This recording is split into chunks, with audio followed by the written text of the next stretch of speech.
গেছে। তোমার বাবা বাজার থেকে ফিরলে আমি তোমাকে বিরিয়ানি বানিয়ে দেব।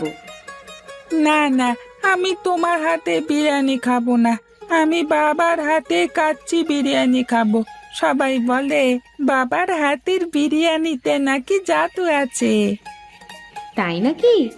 আচ্ছা ঠিক আছে, তাহলে তোমার বাবা আসলেই বলে দেব যাতে তোমাকে বিরিয়ানি বানিয়ে দেয়। এখন এসো, আমার কাছে এসো তো। সেই সকাল থেকে তুমি কিছুই খাওনি, এখন এসে খেয়ে নাও তো। আরে গণেশ দা, খুব ব্যস্ত মনে হচ্ছে। হ্যাঁ, মনে হচ্ছে তোমার ব্যবসা একদম রমরমা। আরে কি যে বলো দাদা, ব্যবসা বা রমরমা হলো কি করে? দেখছো না, দোকানে একটা খদ্দেরও নেই। তা তোমার মুরগি কত করে কেজি গো দাদা?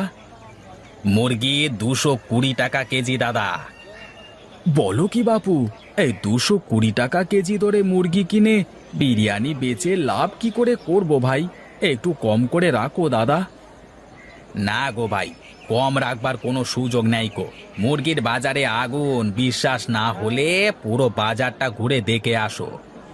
তাহলে আর কি করি বলো তো? এত টাকা দিয়ে মুরগি কিনে বিরিয়ানি বিক্রি করে আরো লোকসান হয়ে যাবে। মুরগির দাম এত বেড়ে গেল কি করে, এটাই তো মাথায় ঢুকছে না। আরে মুরগির খুব রোগ হচ্ছে গো। 20টা মুরগি নিয়ে আসলে 10টাই মারা যাচ্ছে।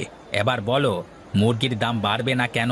10টা মুরগি ফেলে দিলে বাকি মুরগিতে বেশি লাভ করে সেগুলোতে পৌঁছাতে হবে তো নাকি? সেই মরে যাওয়া মুরগিগুলো কি করছো ভাই? ওগুলো আর কি করব, ফেলে দেওয়া ছাড়া তো আর কোনো কিছুই করবার নেই। তোমাকে আমি একটা কথা